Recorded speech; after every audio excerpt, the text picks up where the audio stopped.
मैं आपसे सिर्फ एक आग्रह करता हूँ कि प्रभु श्री राम की कथा जहाँ से भी हो सुनिए, समझिए। इससे मन निर्मल हो जाते हैं, कुछ हद तक पाप भी कम हो जाते हैं और कुछ पाप करने से भी आप बच जाएंगे। ये पद्म पुराण में विस्तार से लिखा गया है। कभी समय मिले तो आप भी एक बार पढ़ लीजिए, जीवन में शांति ही शांति छा जाएगा। भगवान श्री राम को आपका ऊपर कृपा बरसेगा। तो आइए कहानी को जानते हैं। एक दिन एक बुरा ब्राह्मण जो श्री राम का राज्य का ही रहने वाला था, राज्य के एक प्रांत में रहता था, वो बूढ़ा ब्राह्मण अपने मरे हुए पुत्र को लेकर राजद्वार पर आया और कहने लगा, बेटा, मैंने पूर्व जन्म में ऐसा कौन सा पाप किया है जिससे मुझे एकलौते पुत्र की आज मरा हुआ मुख देखना पड़ रहा है। निश्चय ही ये महाराज श्री राम की ही दोष है जिसके कारण तेरी मृत्यु इतना जल्दी आ गई। रघुनंदन, अब मैं भी अपने स्त्री सहित प्राण त्याग दूंगा, फिर आपको बाल हत्या, ब्रह्म हत्या और स्त्री हत्या का ये तीनों पाप लगेंगे। प्रभु श्री राम ने उस ब्राह्मण की दुख और शोक भरी सारी बातें सुनी।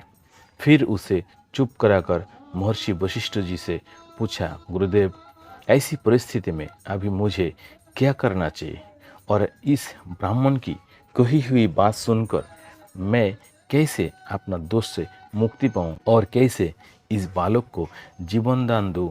इतने में ही देवर्षि नारद वहां आके पहुंचे।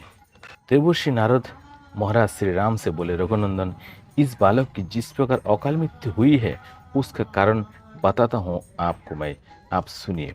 पहले शत्रुयुग में सब और ब्राह्मण की ही प्रधानता थी। कोई ब्राह्मणोत्तर पुरुष तपस्वी नहीं होता था। उस समय सभी अकाल मृत्यु से रहित और चिरजीवी होते थे। फिर त्रेता युग आने पर ब्राह्मण और क्षत्रिय दोनों की प्रधानता हो जाती है। दोनों ही तप में प्रवृत्त होते हैं। द्वापर में वैश्य में भी तपस्या का प्रचार हो जाता है। ये तीनों युगों की धर्म की विशेषता है।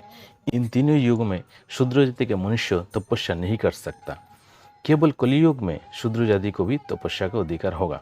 राजन, इस समय आपके राज्य की सीमा पर एक खोटी बुद्धि वाला शूद्र अत्यंत कठोर तपस्या कर रहा है। उसी के शास्त्र विरुद्ध आचरण के प्रभाव से इस बालक की मृत्यु हुई है।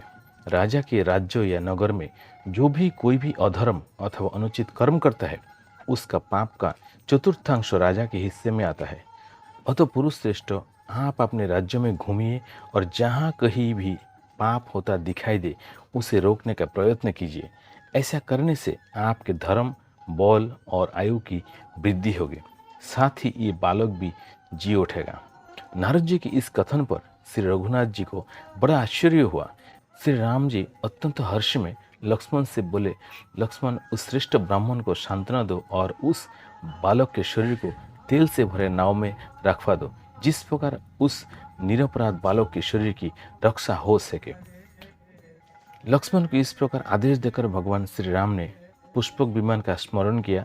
रघुनाथ जी का अभिप्राय जानकर इच्छानुसार चलने वाला वो स्वर्णभूषित विमान एक ही मुहूर्त में उनके समीप आ पहुंचा और हाथ जोड़कर बोले, महाराज, आपका आज्ञाकारी ये दास सेवा में उपस्थित है। पुष्पक की सुंदर उक्ति सुनकर महाराज श्री राम महर्षि वशिष्ठ को प्रणाम करके विमान पर बैठे और धनुष एवं चमचमाता हुआ खड्ग लेकर तथा लक्ष्मण और भरत को नगर का भार सौंपकर दक्षिण दिशा की ओर चल दिए। एक पर्वत के दक्षिण किनारे में बहुत बड़ा तालाब दिखाई दिया। रघुनाथ जी ने देखा, उस सरोवर के तट पर एक तपस्वी नीचा मुंह किए लटक रहा है और बड़ी कठोर तपस्या कर रहा है। भगवान श्री राम उस तपस्वी के पास जाकर बोले, मैं दशरथ का पुत्र राम हूँ और तुमसे एक प्रश्न पूछता हूँ। मैं ये जानना चाहता हूँ तुम किस लिए तपस्या करते हो। ठीक ठीक बताओ, तुम ब्राह्मण हो या फिर कोई दुर्जय क्षत्रिय।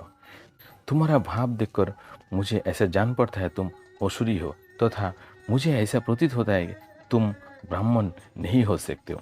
श्री रघुनाथ जी के उपयुक्त वचन सुनकर नीचे मस्तक करके लटका हुआ शूद्र उसी अवस्था में बोला, स्वागत है रघुनंदन, चिरकाल के बाद चिरकाल के बाद मुझे आपका दर्शन हुआ है। मैं आपके पुत्र का समान हूँ, आप मेरे लिए पिता के तुल्य है, क्योंकि राजा तो सभी के पिता होते हैं। महाराज, आप हमारे पूजनीय हैं, हम आपके राज्य में तपस्या करते हैं, उसमें आपका भी भाग है। विधाता ने पहले से ही ऐसे व्यवस्था कर दी है। राजन, आप धन्य है जिनके राज्य में तपस्वी लोग इस प्रकार सिद्धि की इच्छा रखते हैं। मैं शूद्र योनि में उत्पन्न हुआ हूँ और कठोर तपस्या में लगा हूँ। पृथ्वीनाथ, मैं झूठ नहीं बोलता, क्योंकि मुझे देवलोक प्राप्त करने की इच्छा है। मेरा नाम शंबुक है।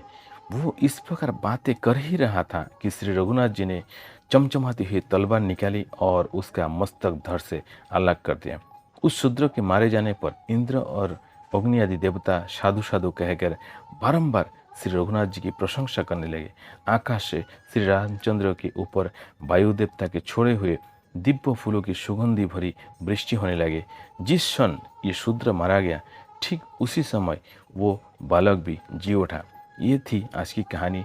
यदि आपको अच्छी लगी तो ज़रूर सब्सक्राइब करके ऑल नोटिफिकेशन बटन ऑन कर लीजिए, ताकि मेरा और भी बहुत सारा टॉपिक, बहुत सारा इस तरह पुरानी कहानी आपको मिलते रहेगा आगे जाके। और कहानी अगर अच्छी लगी ज़रूर एक लाइक कीजिए। Thank you so much.